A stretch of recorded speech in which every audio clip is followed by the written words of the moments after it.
Hello, I'm Dr. Shepard Jones, and I'm going to get us started with this week's lecture on theories of moral, social, and behavioral development. The idea is, in a course where we are talking about human development of humans and disability, where, when, why is disability really a part? Because, as we've discussed throughout this course, does disability influence development and growth? Does disability in fact create a different status, a different element of human development? That is the question that we will be exploring.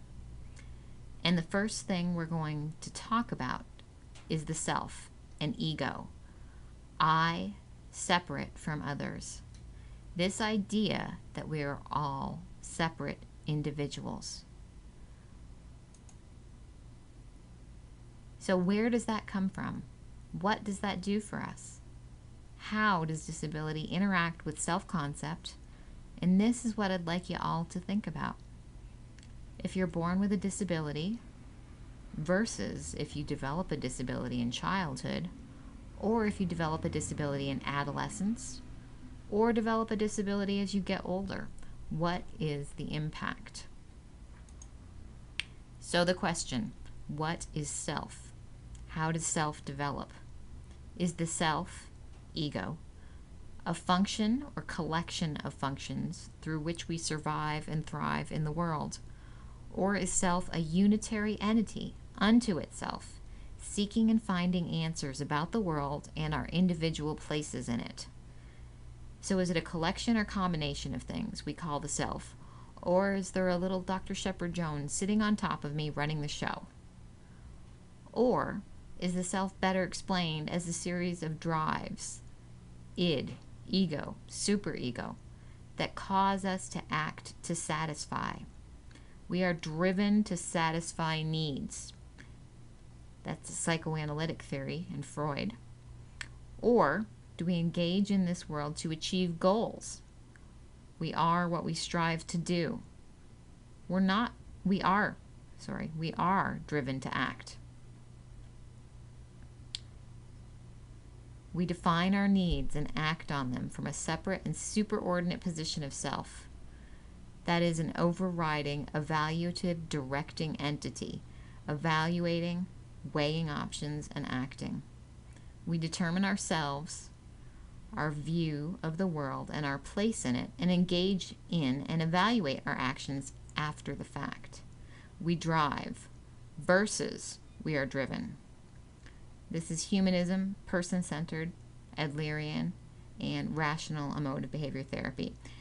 You've probably heard about Maslow's hierarchy of needs. We'll review that in more detail in a bit. And we'll also discuss Kohlberg's theory of moral development. So we have a lot of ground to cover. And I'd like you to consider the implications and the influence that disability plays across these theories. What is the self? What is this thing we call the self? And when I say self, what do you think? Self-concept, ego, what? Consider that for a moment. What is self? Are we a collection of our surroundings, or is it all pre-programmed? Are you determined by forces outside of your control? Or where does personal responsibility fit in? What is the role and function of the self? Well, according to Freud, it's to minimize and or avoid anxiety. Anxiety that is a consequence of living. From the Freudian perspective, the self strives to minimize this outcome. The id-ego conflict experiences outside our frame of reference, our value system, expectations, etc. When things don't fit within our schema, we have to revise. Do you remember what that's called? Piaget talked about it. I'll remind you in a bit. Or, from the synthesizer perspective, the self has multiple functions, including one style of coping, expression, promotion, dealing with problems, surviving and thriving, and social interactions. And additionally, the self, as a result of interactions within the environment, seeks to maximize the chance for survival, enhance reward, have higher control as you would from the behaviorist perspective. If you consider the self from a behaviorist perspective, we interact with the world to what? Gain reward and avoid punishment. But let's look at the idea of drive first from a psychoanalytic perspective. I'm thinking about the three forces. The ego is responsible for interpreting the forces and responding to the forces. And anxiety is the result of those subconscious forces acting to emerge. Anxiety is a response to some experience that's happening in the environment. Okay? We deal with anxiety from this psychoanalytic perspective by ego protective mechanisms, namely defense mechanisms. Okay, so here is a quick review. Here we have a baby crying, and this represents the id. The id is that unconscious awareness that one has at birth. The id involves those things that are about one's physical satisfaction and comfort for those needs like hunger, along with psychological needs of comfort, protection, and nurturing. Very basic biological needs, okay? Now, the ego, according to Freud, has access to the consciousness. The ego is all about adapting the self to the world and finding socially acceptable ways to satisfy the id that's going to promote preservation of the self. The superego is really the social component. It's the rules of society interpreted by parents that is introjected into the personality. And when we think about anxiety, we think of anxiety as more of a symptom of something like stress or danger. Anxiety is really tension that we want to reduce. From a Freudian perspective, anxiety happens when there is a conflict among the three forces, the id, the ego, and the superego. So I ask again, how does the self develop? What do you think? Some think it's stage-based, like Piaget. Others feel that people develop much more gradually, and that we just like stages because they're easier to study. But in reality, it's not the same. How similar are you to how you were 10 years ago? What did you value, and how did you spend your free time? What was important to you, and compare it to today. Would you be the same, or would you be different? What is different in your goals, your values, and your priorities? Are you a different person, or are you the same person?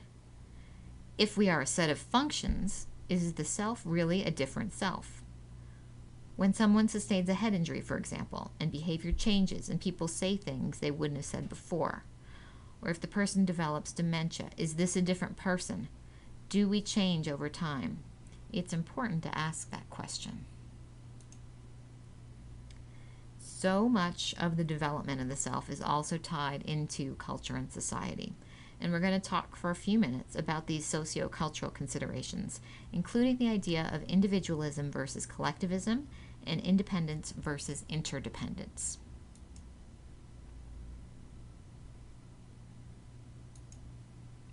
What do we know? Well, societies are different. From an individual perspective, we're concerned about the achievement of the individual and that person's success. With individualism, we are focused on the goals of individuality, uniqueness, self-fulfillment, and personal success. This is mostly related with Western society, Western culture, and the U.S. in particular, right? It's fair to say that we're overarchingly an individualistic society in the United States, and we value individualism as a whole. Collectivism, on the other hand, focuses on falling into line with what are considered the social norms and upon a person's obligations to that society. The goals in collectivist societies have a different focus. It's about community and group consensus, attitudes, and habits. The values and priorities are set by the group. If something is considered to be a low priority by the group, then it's therefore a low priority of the individual belonging to that group. A person is not to be thought of individually, but as part of a larger group. If the group is happy, then everyone in the group would be happy. That's the only way the individual is happy. We're concerned about what is important to the group.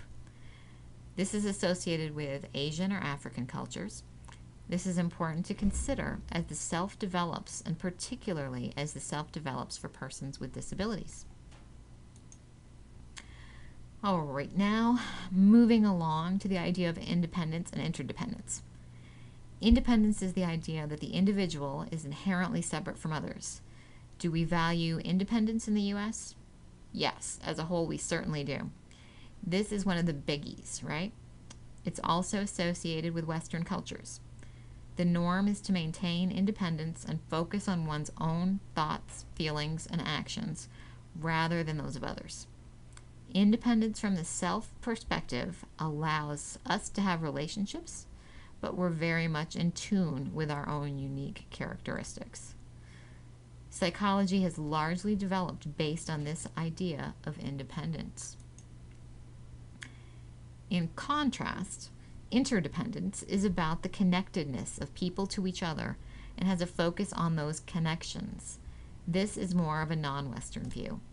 Interdependence is highly valued as a result in which the one person considers him or herself as part of the all-encompassing larger social relationship, and behavior is based on the perception of others. The self is experienced as part of a larger social unit. So consider this for a moment, because it is a different way of thinking about the self. The self only works when it is part of the larger social group.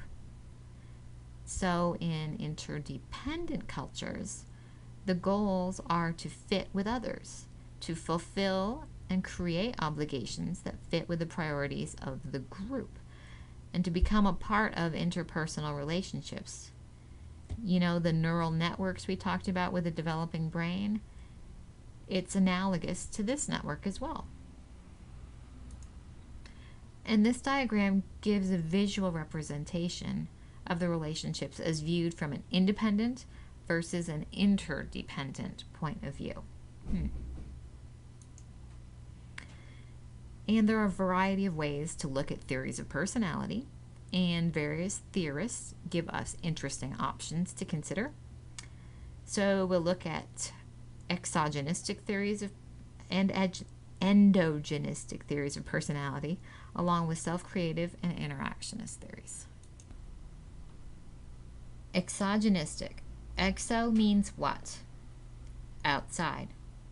Genesis means where it came from, or beginning. So outside development. Well, the exogenistic theories claim that a person's development comes solely as a product of external stimuli. Wow. Okay, that's a big statement. It further establishes that human development can be manipulated and is predictable when the environmental conditions are arranged.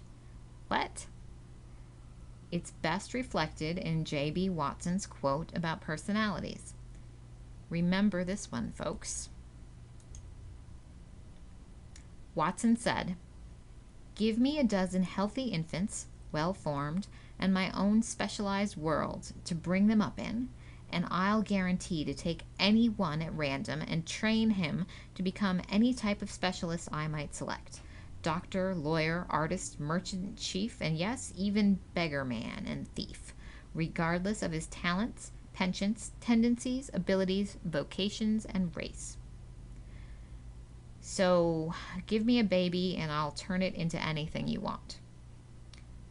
And then Skinner came along almost half a century later and concurred, stating, The self or personality is, at most, a repertoire of behaviors produced by a pattern of contingent events in the environment. So we develop as people based on the environment. Okay, so now considering endogenistic. What does endo mean? Inner, and Genesis again is beginning. So this is going to be the opposite argument, right? That a person's development is biologically and genetically programmed. We are born with the stuff. The environment is not able to influence those inherent predispositions. Strong proponents of the endogenistic stance would be Freud, which he aptly uses in his psychosexual stages of development. We are born with drives, needs. Other more recent theories are things like attachment theory, which basically say we're born with the materials we need and then develop into a person. Self-creative theories are theories that suggest that we are creative and actively assimilate into our environment. We have an idea about how something should be, and we run into the reality, and we wind up with a lack of fit between our subjective and the world's objective realities, which forces us to reorganize our own subjective structures. So our environment can basically provoke conflicts for us. But the conflicts have to meet the developmental level of the individual in order to be really meaningful and effective. Does this sound like a theory that's been discussed in this course already? Piaget? And this next slide is your Piaget reminder slide. Take a moment to review the stages and when they occur. We have sensory motor, then pre-operational, followed by concrete, and then formal operations, right? Now, please begin part 2 of this week's lecture with Dr. Bishop.